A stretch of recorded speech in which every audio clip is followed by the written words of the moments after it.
You didn't walk away from people. You walked away from a version of yourself that had been disappearing quietly for a very long time.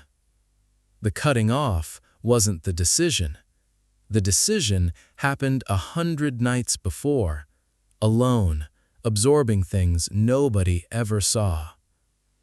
Point 5 is the part nobody ever names. People who go silent get called cold, avoidant, selfish, someone who gives up easily. But the people who use those words never had to carry what you carried, or stay as long as you stayed, or give quietly and completely as you gave. There is a different story beneath the silence. Here it is. The threshold. You are not someone who leaves easily.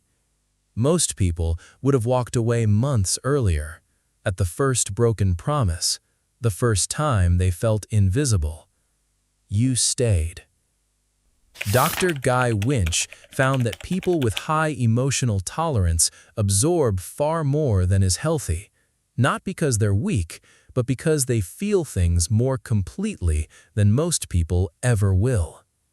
You didn't leave too soon. You left after it was already too late to leave without a scar. The grieving.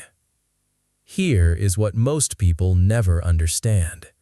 You grieve people before you ever cut them off. The silence doesn't arrive suddenly. It arrives after nights of lying awake, replaying, looking for a reason to stay when everything in you already knew. You didn't disappear overnight. You disappeared slowly, one unanswered question at a time. The ones who feel the most always take the longest to let go. The cost. You were always the one who tried harder. In every relationship that ended this way, you reached out first. You apologized when you didn't need to. You made space for someone else's pain while quietly folding your own away. Research by Adam Grant found that chronic givers are most likely to one day give nothing at all. Not because they stopped caring, but because nobody ever asked how they were doing. You didn't run out of love. You ran out of places to put it. The grief nobody sees. This is the part nobody talks about. When you cut someone off, you don't feel relief. You feel the weight of missing them, alone. At 2 a.m. when something happens and your first instinct is still to reach for your phone. And then you remember. You carry the loss of people you chose to leave. Nobody asks how that feels. Nobody checks on the person who went quiet. That is the loneliest part of all of this. The truth nobody names. Cutting everyone off wasn't giving up. It was, maybe, for the first time, choosing yourself.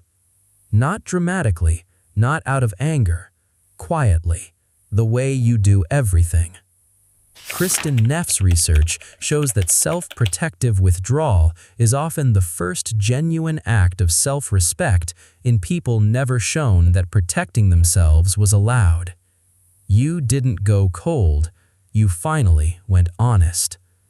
You cut people off because you cared so deeply for so long that continuing would have taken what little was left of you.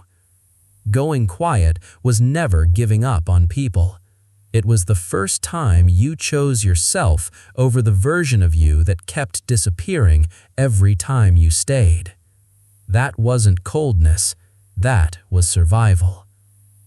If any part of this felt like it was written about a night you've never talked about, tell me in the comments. And if this channel feels like somewhere you've been looking for, the next video might be the reason why.